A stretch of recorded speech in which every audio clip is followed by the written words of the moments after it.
নানা আয়োজনে সারা দেশে উদযাপন করা হচ্ছে আন্তর্জাতিক পুরুষ দিবস। এ উপলক্ষে সকালে রাজধানীর শিল্পকলা একাডেমির সামনে মানববন্ধনের আয়োজন করা হয়। এখানে অংশ নেয়া অধিকাংশ পুরুষই স্ত্রীর হাতে নির্যাতনের অভিজ্ঞতার কথা সবার সামনে তুলে ধরেন।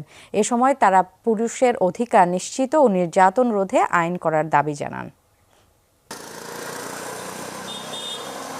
19 নভেম্বর আন্তর্জাতিক পুরুষ দিবস।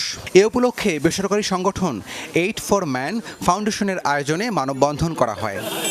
নারী অধিকার নিশ্চিতে সমাজ ও রাষ্ট্র যতটা সচেতন, পুরুষদের বিষয়ে ঠিক ততটাই বৈষম্যমূলক আচরণ করছে বলে অভিযোগ মানববন্ধনে অংশ নেয়াদের। কোনো পুরুষ ঘরে নির্যাতনের শিকার হলে বিচার পাওয়ার অধিকার থেকেও বঞ্চিত হচ্ছেন বলে দাবি তাদের। কাবিন ব্যবসায়ী নারীরা ওনারা যখন দেখা যায় সংসারে কোনো সমস্যা হচ্ছে বা আকাঙ্ক্ষা কম করে, তখন করে কি নারী নির্যাতন মামলা দিয়ে পুরুষদেরকে দমন করার চেষ্টা করে। নারী প্রিজিং বা নারী সন্ত্রাসীর কবলে যদি আমরা পড়ে যাই, তখন কিন্তু কোনো পুরুষ বা নারী আমাদের পক্ষে কখনো আসে না।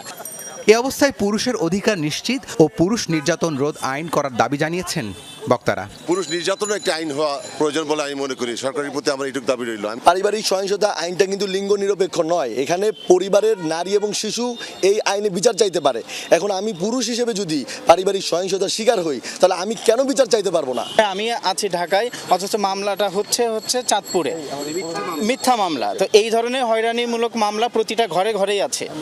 পুরুষ দিবসের এই আয়োজনে অংশ নিয়ে নারীরাও পুরুষের অধিকারের প্রতি একাত্মতা প্রকাশ করেন। বিশ্ব নারী দিবস হবে, পুরুষরাও তো থাকে, ভাইরাও আমাদের সঙ্গে একমত প্রকাশ করে, সেই হিসাবে আমরা একসাথে থাকতে চাই। পুরুষ নির্যাতনের বিষয়টা অবশ্যই আমাদের মাননীয় প্রধানমন্ত্রী আমলে আনবেন। পরে সাইকেল র্যালি বের করে সংগঠনটির সদস্যরা। রাব্বি সিদ্দিকী, যমুনা নিউজ, ঢাকা।